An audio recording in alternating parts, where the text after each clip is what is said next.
We're going to talk about the brain. And to me, this is when we started working with Jim Wilder a few years ago, golly, it's about 10 years ago probably now, we came to some material. I had a house at that time for women coming out of drugs.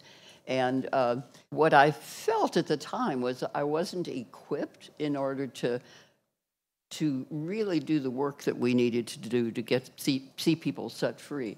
And one of the missing components of it was understanding about how the brain works. Is this coming over? Everybody can hear?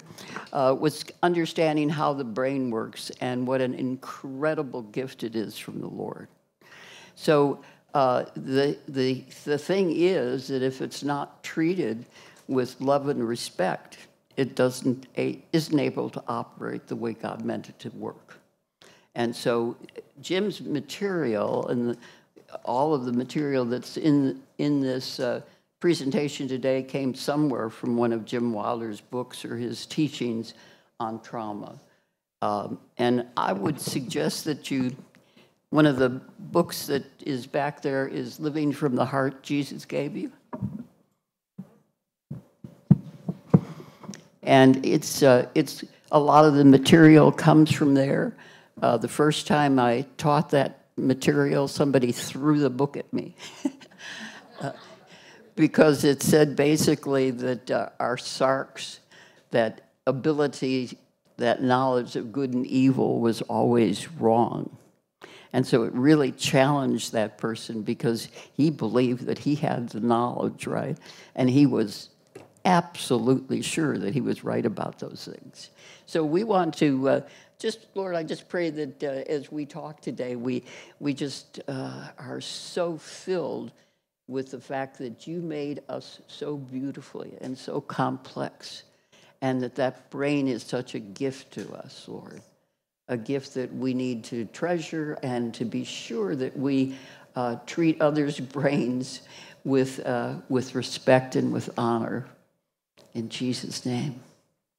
So it starts out, I think you can see, and this presentation will be on the website so that you can get it all from there. We've given you some notes just generally.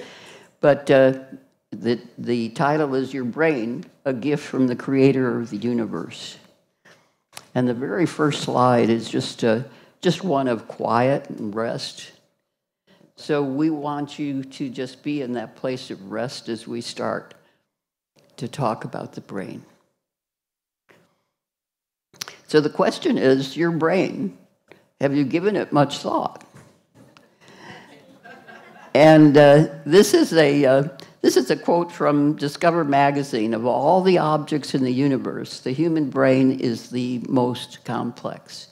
There are as many neurons in the brain as there are stars in the Milky Way galaxy.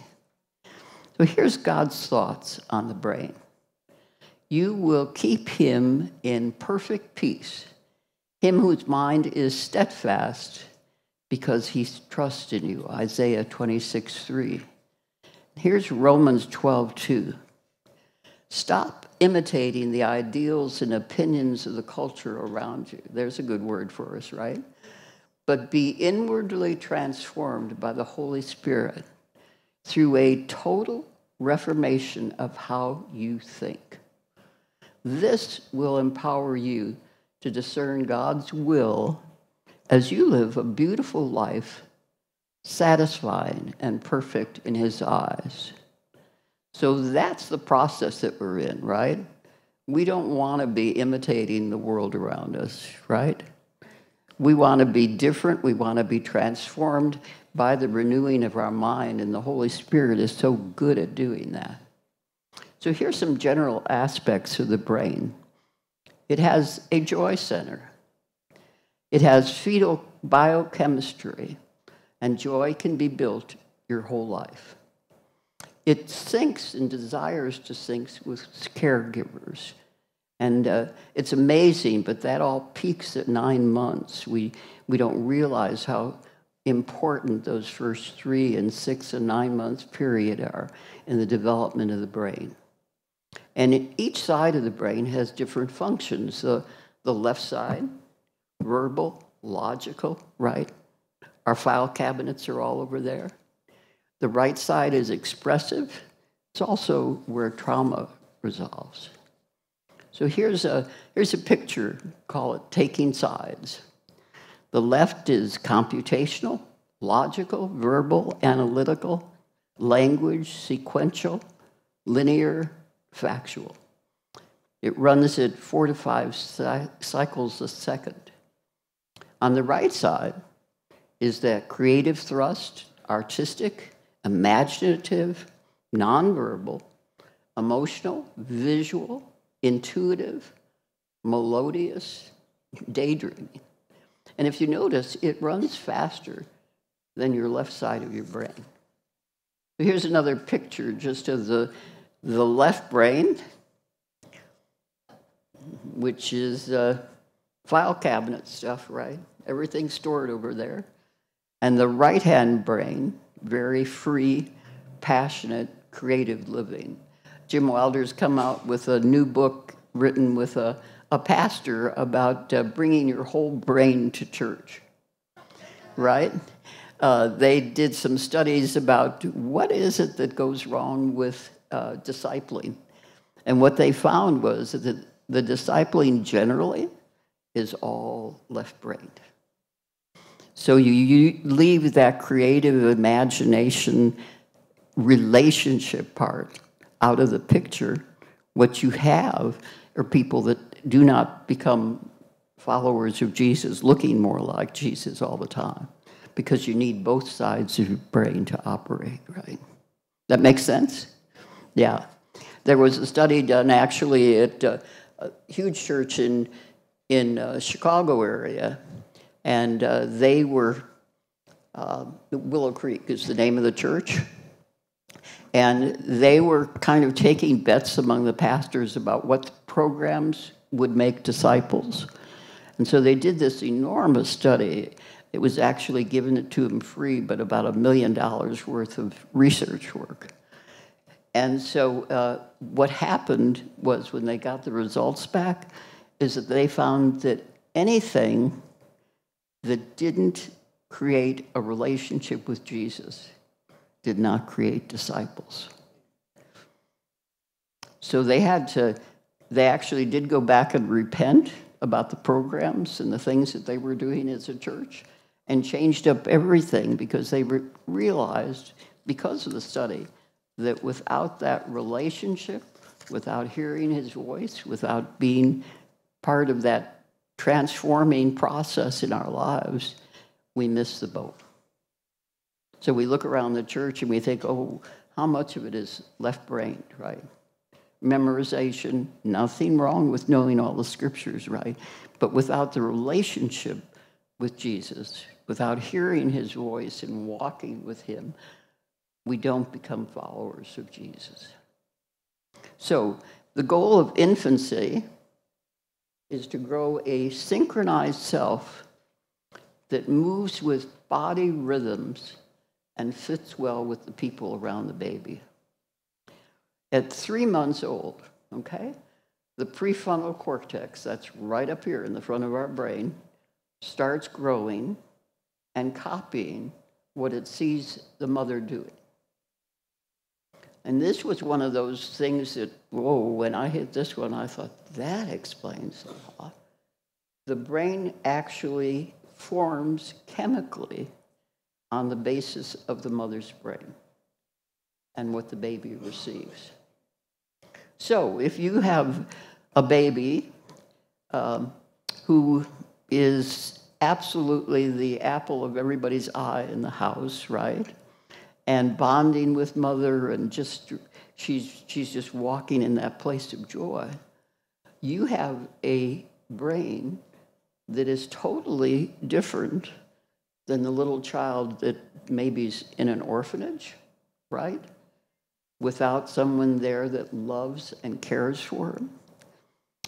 Maybe it's a face that's looking at that baby that's depressed or angry, right?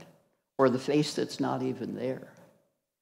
So when you look at people's lives and you think about what happened to them at childhood, and you see people that are super low joy, I would, after years of watching people, I would say something was missing in that little one's life.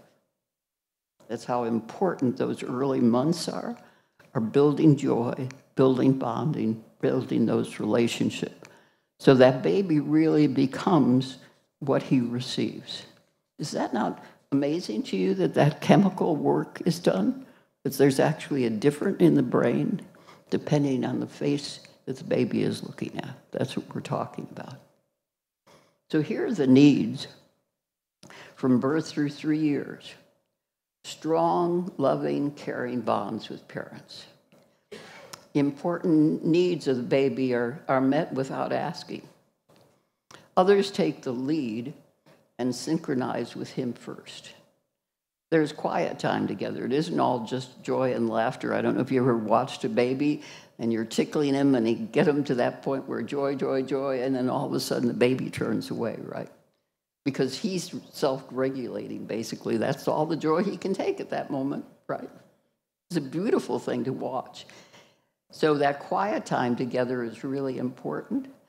And then help regulating distress and emotions, to be seen through the eyes of heaven, and that baby receives and gives life.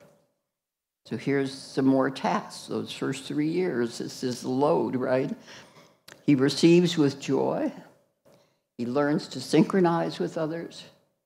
He organizes himself into a person through imitation. He learns to regulate and quiet from every emotion. And he learns to return to joy from every emotion. We'll speak about those emotions. And he learns to be the same person over time. He learns how to take care of himself. And he learns how to rest. All of those before the baby's 3. So there's a picture, Stephen, I think, of the baby building joy. Is that live? Or can it be live? Okay. So we mentioned those 6 emotions, the major emotions that the baby has to learn to return to joy from. They're fear, anger, shame, disgust, sadness, and hopeless despair. Major emotions for our whole life, right? So that when we're talking about returning to joy, if you have a little child that falls, right, and is crying like crazy, and you pick them up and you just kiss that little spot where it was hurt, and all of a sudden you have that little child that's brought out of that place of fear and back into a place of joy. He's safe again, right? I mean, that's the beauty part of it. So if a child is in a household, he should be able to return from these 6 major emotions. If you're not taught to do that, chances are that you'll get stuck in one of them later on in life, in anger or in shame, right? And you'll get stuck in those places because you don't have a reservoir of joy to come back to. Really important in all these areas, the joy of the Lord. So here's the critical periods of brain development. And again, to me, it was like, wow, all that happens in the first 3 years. First 2 to 9 months, there's a mother core that's absolutely established. And then the 5 to 6 months, there's a theory of self and your mindset of who you are. 6 to 12 months, joyful identity develops. 12 to 18, you learn to return to joy from those negative emotions. That's all done in the first 18 months, right? 2 to 3 years, there's a library of conscious emotions comes online. And then 3 to 4 years, your 2 sides of the brains actually become attached. So now you can use words to really change how a child feels. So here's God's thoughts. A joyful, cheerful heart brings healing to both body and soul. But the one whose heart is crushed struggles with sickness and depression. Here's Jim Wilder's definition of joy, which I think is just absolutely the best. It's someone who's glad to be with you. Ever come into a room and you look around and you see, oh my goodness, am I ever glad to see her today, right? But that idea that someone is glad to be with you, God's always glad to be with you. That's the beauty part of it, right? We're talking about people. But then when you think about he is always there, always waiting for you, and always wanting to bring you to a place of peace and joy, because that's who he is. So let's look at joy. It's the core of how our brain wants to learn. That's where we learn best. It's the basic for those strong and secure attachments. It's the basis for better brain development during those first 2 years. That joy is so important to that child in his learning abilities and his ability to become the person he's supposed to be. And it's the only emotion that infants seek on their own.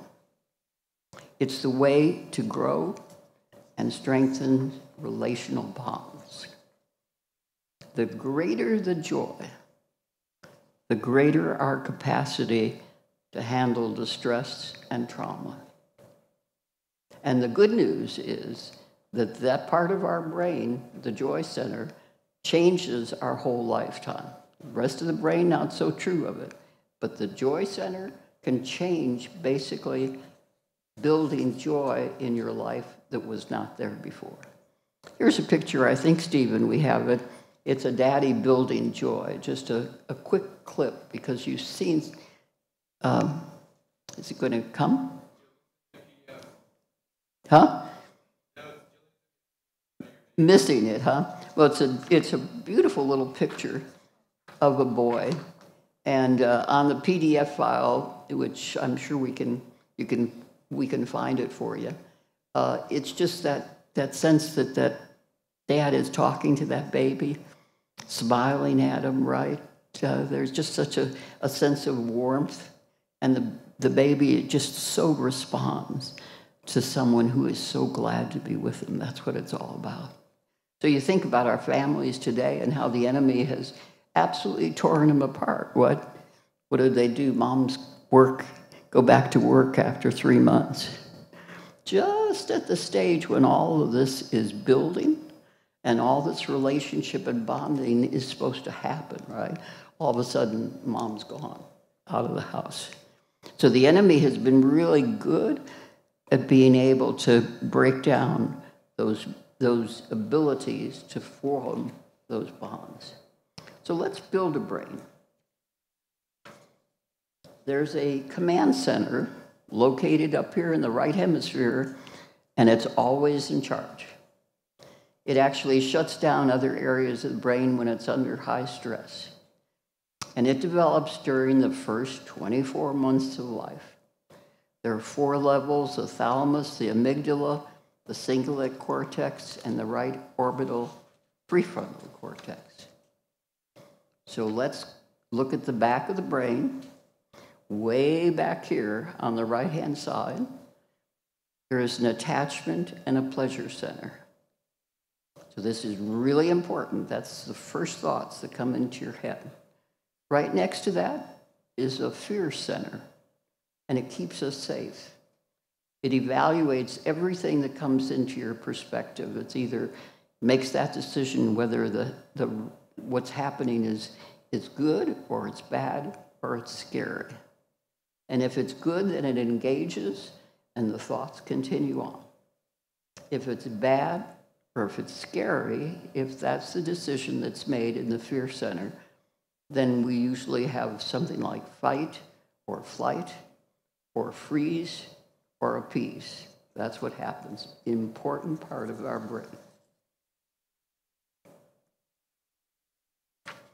The next center is the relational quality, synchronizing center, and that part of our brain wants to share experiences, to be with others, and to to share those things that are going on in our lives. It's that you want to tell somebody about what just happened, right? That's the relational part of your brain that's working on the right-hand side. We're all on the right-hand side. And then way up here in front is your identity center. It's who you are. It's stimulated by joy. It can grow your whole life. It's how I feel about how I handle things. And it's defined by how others see us as well. It wants models to look at, to know how to be and how to act, to learn who we really are. That makes sense?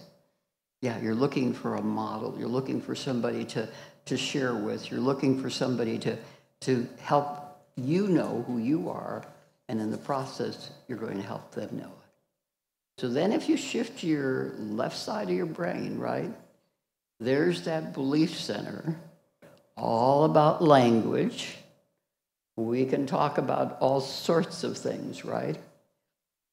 There's where our rational beliefs and our logic and our reasoning happening.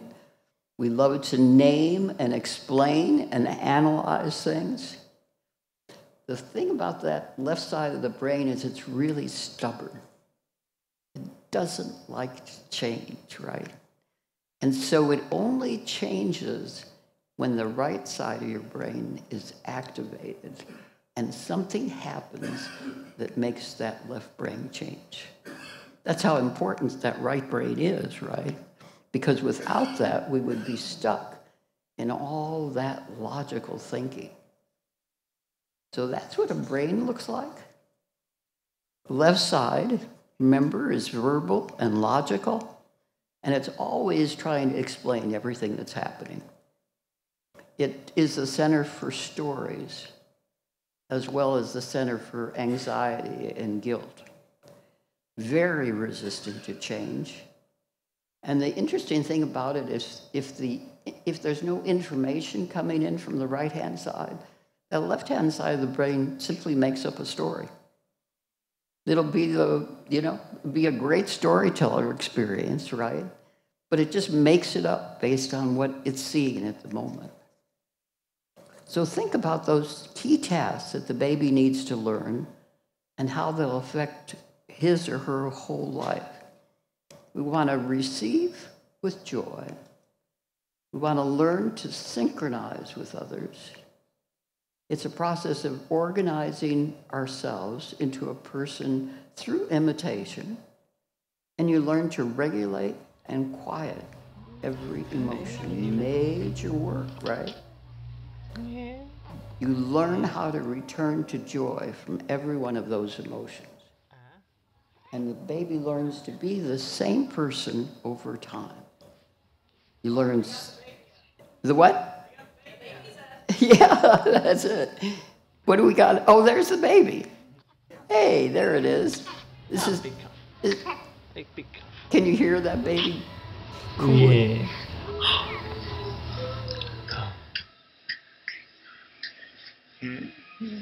Hi, darling.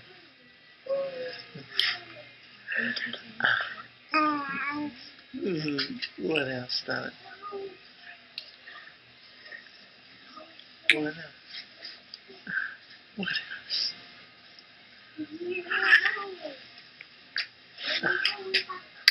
Oh.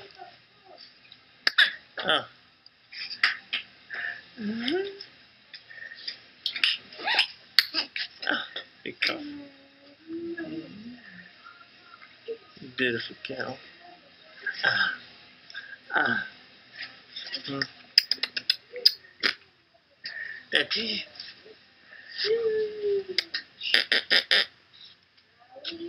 No. Staring at it. Building joy. Isn't that beautiful? Isn't that beautiful? I mean, we do it all the time with kids, or that's what you just don't. I don't know about all the rest of you. I just never knew how important it was, how that basic foundation of joy shapes your whole life, right? Because if you have that, you've got a joy reservoir. When trauma comes, you don't sink down to the bottom of the bucket. Jim calls it a full joy bucket. So if you have a full joy bucket, you've got a reservoir. So when things happen, which we're going to talk about trauma comes, you have something to rely on, right? And you've already been taught how to come back from a place of pain or a place of shame or a place of anger, right? You learn those skills. So you're not controlled any longer by those emotions. How important that is and how important that joy building period is for the baby. Super important. So the question that I wrote down at the bottom of this question is, what does that mean as a person grows up? When trauma comes, what happens if one has a full joy bucket or an empty one? You can see what a huge difference it would make, right, in a person's life, and how important that training time is, that time with mom and dad, because there's a shift in the process. At first, it's really strong bonding with mom, and then there's a switch and a bonding with dad. And how many families don't even have a dad there to bond with, right? So how broken the enemy has, how seriously he has worked to break down the family unit, which would establish this kind of joyful relationship with every child. That was certainly God's goal, right? Every child would be built on that foundation of joy, somebody so glad to be with him, somebody caring about him, teaching them those things that he needs to know, so he's not going blind into a world, right? He's very prepared if these things take place in order. Does that surprise any of you? I don't know. Maybe it just surprised me how important and foundational those first 6 months, 9 months, 3 years are to getting a child that's really fueled by joy. So that's the next question. What's fueling your brain? Fear or joy? The brain in trauma and fear, a double-minded man is unstable in all his ways. Oof. For God did not give us a spirit of fear, but of power and love and self-discipline. So let's look at trauma. Trauma can inhibit brain development and totally overwhelm our capacity. And Jim talks about 2 types of trauma. The first is trauma A, the absence of good things. Could be abandonment, rejection, malnutrition, isolation, that lack of love, lack of encouragement. It inhibits the development of capacity. It develops insecure attachments with other people, and it impacts brain structure where strong emotions are handled. And then there's type B trauma, the bad things that happen. The actions against you, maybe betrayal, abuse, humiliation, even first-person shooter video games. It overwhelms your existing capacity, and it seriously impacts your memory area. Here's more about trauma B. The brain protects with amnesia, instant forgetting of the trauma after age 3. So we're talking there about fragmenting, about parts coming in, particularly if a child is traumatized, can't make it to school the next morning after stuff that may have happened at home the night before, Lord. So Jim calls it instant amnesia, that ability to be able to operate another part being formed because of that trauma.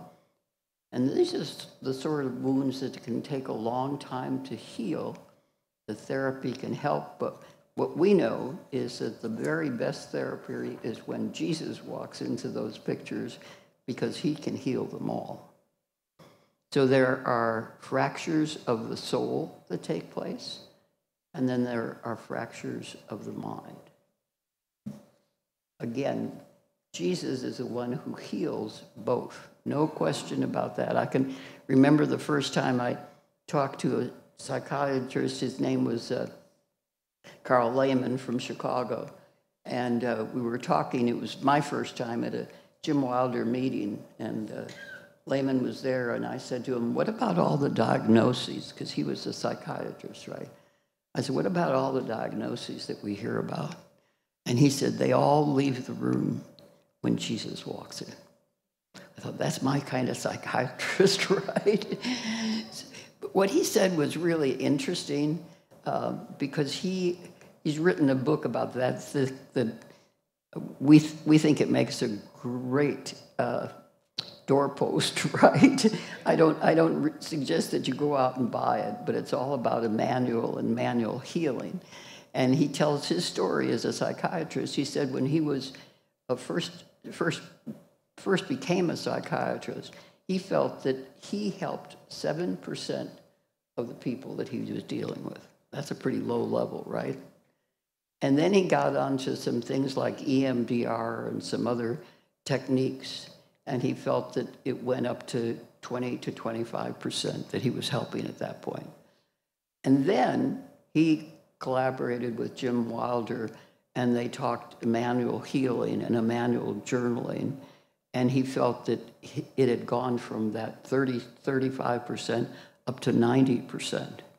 So that is an enormous shift, right? In what he was able to do, and what it was really doing, what all of that manual healing is doing, is introducing Jesus into the picture. So that Jesus does the healing of the memories. We don't look for them, right? We take them as they come up with the deliverance table, or as you're dealing with other people, you're dealing with the things that Jesus brings up at the moment, not digging for negative emotions, right? Or when the person first felt fear, because a lot of times that person does not have the joy capacity to handle those emotions. That make sense? So you want to be very careful. We're very careful not to push for those things. Only deal with those things that Jesus wants to do on a given day. We're safe doing that, right? And he's always there to heal. That's the good news. So bonding, we mentioned that word a couple times. What is it? It's real simple. It's a process of forming an attachment with somebody. It's used like our emotional glue to become connected. It's genetically determined, and those little babies depend on an adult for survival and attachment bond, and it's crucial to that survival. An emotionally and physically healthy mom will be drawn to her infant. Mom wants to smell and cuddle and rock and coo and gaze at the baby. The baby will respond with snuggling and smiling and clinging. So that's a very fast reciprocal loop that's established as they gaze at one another. And then when you get that kind of relation going, both joy buckets get filled up, right? It's just an automatic win-win-win situation when that's happening. Beautiful thing to watch. Beautiful thing to understand what God is actually doing, right? So bonding experiences involve that time together, the face-to-face interactions. It involves eye contact and physical proximity, the touch and the smell and the sound and the taste, all really important to establish those bonds that are going to hold for life, is what the plan of God is. So you can actually download joy to people. Isn't that an interesting concept? And you can download peace to them by just using, we have people all the time that come in for deliverance, and it amazes me, shouldn't, I guess, but it always amazes me because people tell you things they've never told anybody their whole life. But they come in and they're in a safe place. They know Jesus is there. And suddenly anything else that they may have held back for whatever reasons just gets thrown out the window, because they suddenly feel as if there's someone that really cares about them at the table. That's a gift that God gives us. And I can't tell you enough about the teams that we have there, because having somebody walk in that room feeling safe, being able to be honest about things they may have never told anybody else before is a total gift from the Lord to us, right? And the good thing about, somebody asked me about, well, don't you get depressed when you take people through deliverances and you hear these stories? Most of the time, we don't remember the stories. The Lord just washes them clean, right? They're gone. That's beautiful. However, the beautiful thing is that you see Jesus show up and operate every day. And you're looking at people in the healing room here, or the people that are working in the deliverance table. We see people transformed right in front of our eyes. We see countenances change. You can physically hear the chains drop off when people are going through this. And you see them come in, can't tell you how many people we see that come in suicidal and leave not. People that come in deep depression, been all over, tried all sorts of things, every drug that there is, and leave with that sense of joy that they've never had before. And that's the power of what Jesus can do. In a 4-hour session, in a 6-hour session, he can do it quickly, and he can do it thoroughly. That's the beauty part of Jesus. So that attachment center that we were talking about, he created that attachment center to attach to him and to others in joy-filled and mutually fulfilling relationship. That's the goal. He designs us so that our entire brain functions best in joyful, honest, and loving relationships. Without these attachments, the attachment center and the entire brain function in a state of ongoing emotional and cognitive distress. So in the state of distress and the absence of those secure attachments, the brain's attachment center will latch on to anything that provides a sense of connection and pleasure. It's a complex neurochemical process, and it takes without our conscious awareness. All we're aware of is that for some reason we feel better, or at least we don't feel quite so bad.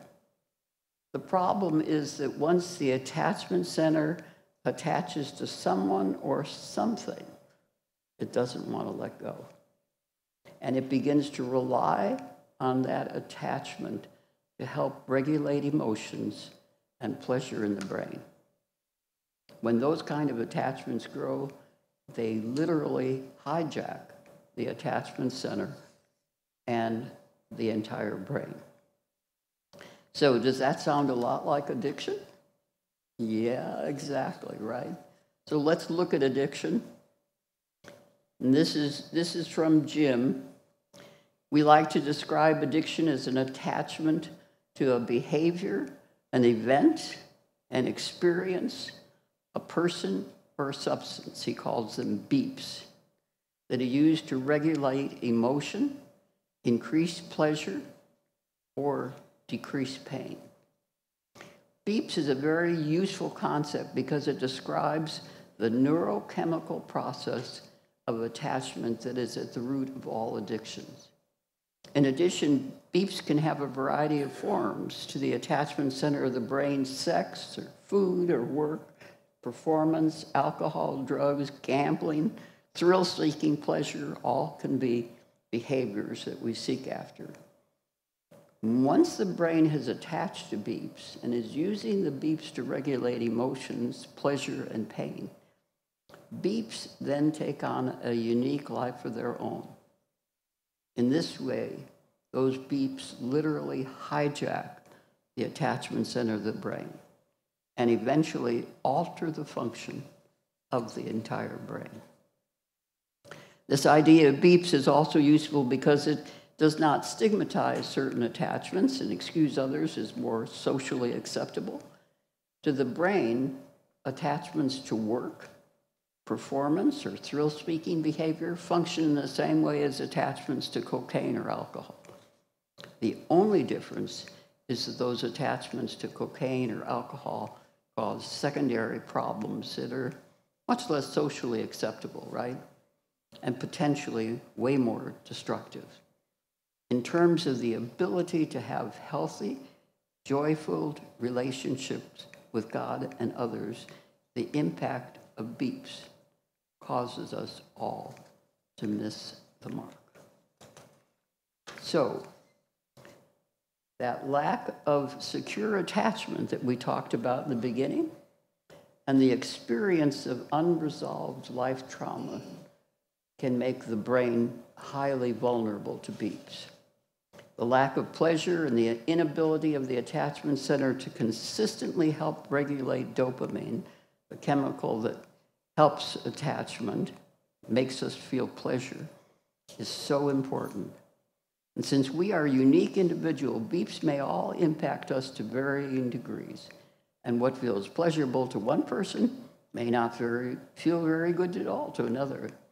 But when a poorly developed attachment center encounters a beeps that does not feel strong feelings of pleasures, it is much more likely to attach to it. Does that make sense to everybody?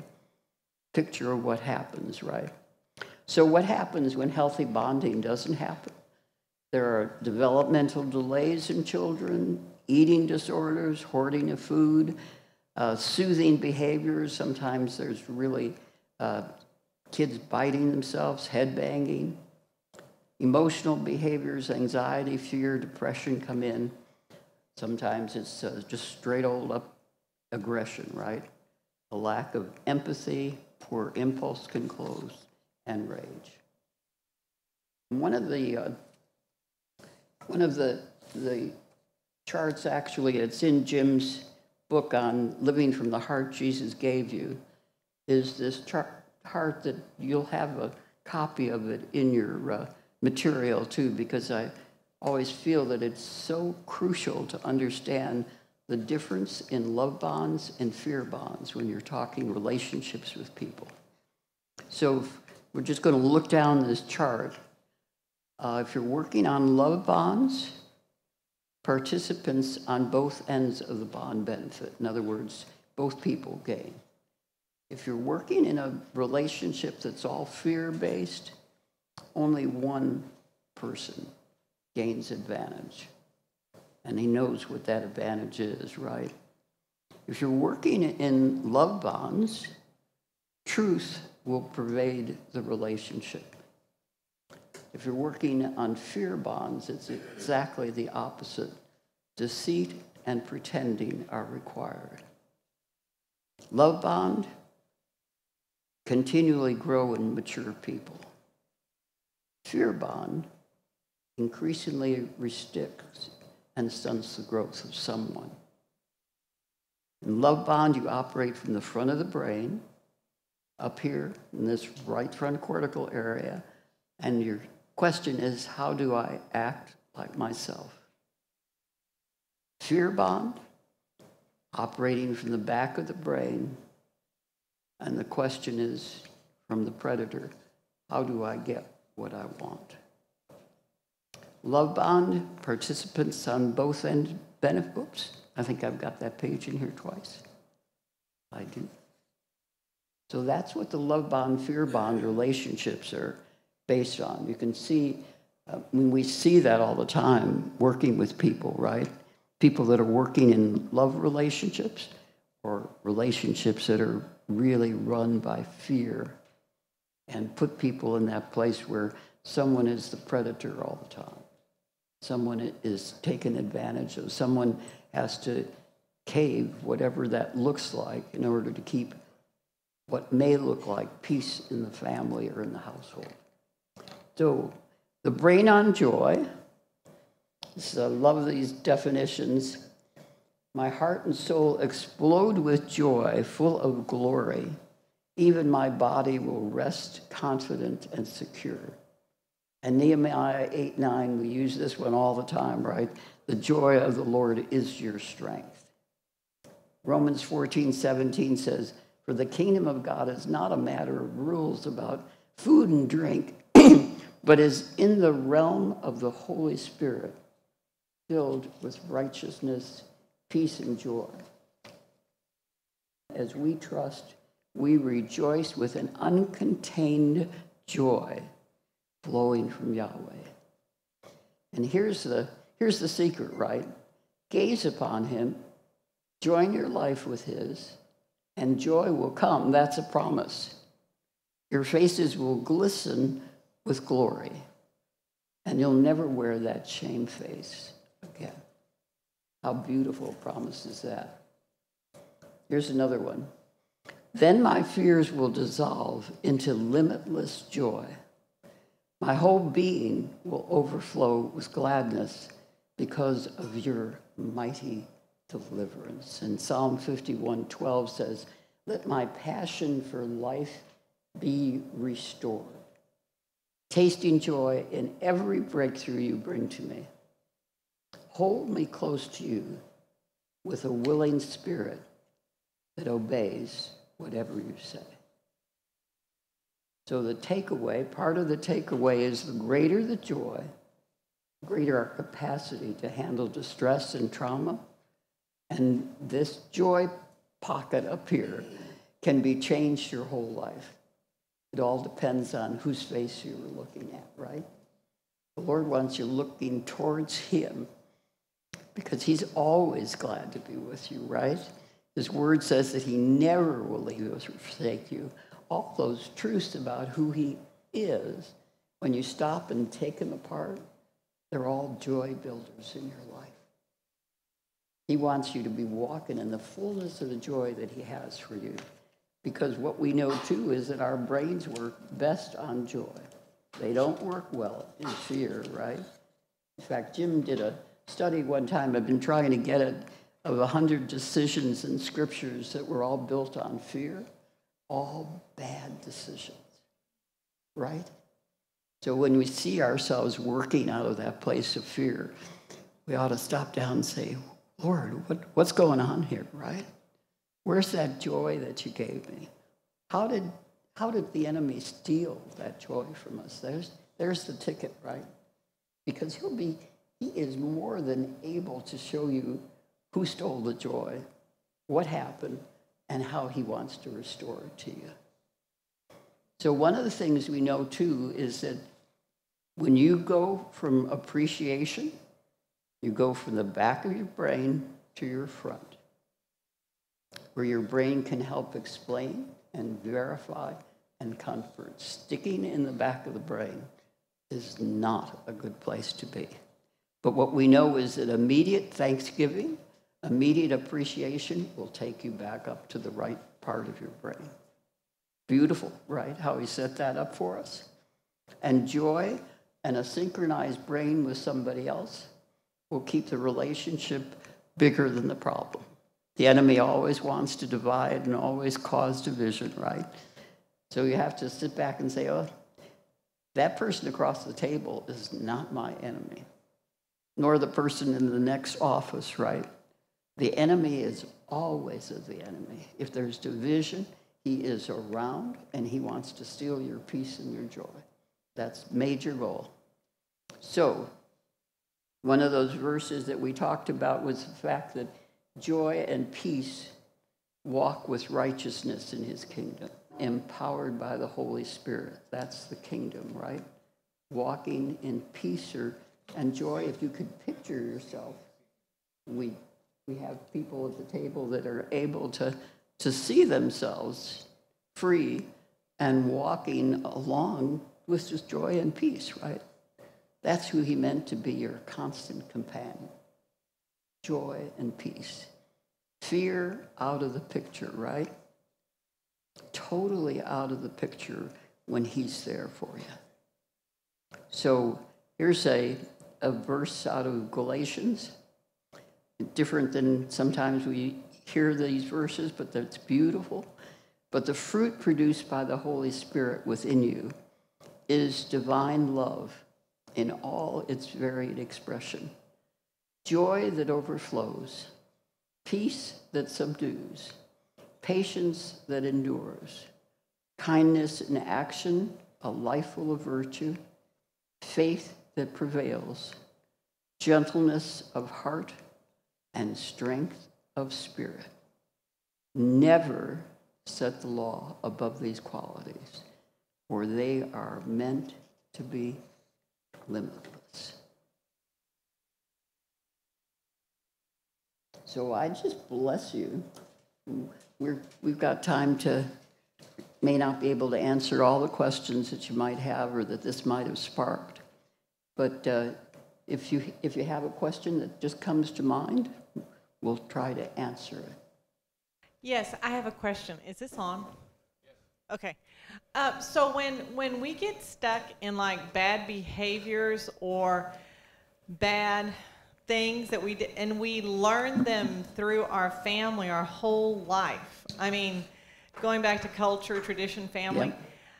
So this should give us hope, because you say that we can still build that joy part of the brain. Is that true? Or That's if you hit 50 or SOL? That is absolutely, we are not out of luck. Yay! Yeah, no. He built that part of the brain. It's the only part of the brain that keeps growing and changing chemically. I mean, that's the truth of what happens, right?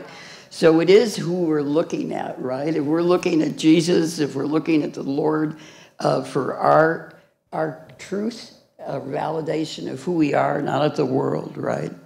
If we're asking to be transformed. I mean, I don't know about you guys, but time is too short to hold on to any lies, right? He wants us to be clear of those lies so that we're walking in the fullness of the truth he has. I spent some time in bed in the last couple of weeks, and the Lord had me reading Ephesians again and again. But the beauty part of it is that he tells you right there that he wants you to have the fullness of who Jesus is. He wants you to walk in that power and that authority, and that the joy comes. I mean, I don't know about your experience with church, but I've had a lot of joyless experiences. Joy is not always uppermost in the body of Christ, right? We sometimes struggle with that. And I think that's part of the reason we're missing that gift from the Lord, that he wants us to walk in the fullness of his joy. The kingdom is righteousness, peace, and joy. Real simple, right? The fruit of the Spirit, right up on top. Joy, right? I had someone took the Passion Translation one time and just sat down and pulled up joy scriptures. And I mean, I don't know how you could stay in a place of depression if you sat and read 30, 40, 50 joy scriptures that are promises, right? Beautiful, beautiful promise for the body of Christ. Because I'm telling you that in these crazy days we're in, people are going to be looking for people walking in righteousness, peace, and joy. Right? We've got so much fear out there. They're going to look at somebody, they're going to look at you, and they're going to say, okay, what's different about her? Why isn't she afraid of all this stuff? What is it that makes her different? What is it that I can see there that I want some of that? And I believe that that's part of what we're going to see as far as this amazing awakening coming, because people are going to be looking at you and saying, I want that.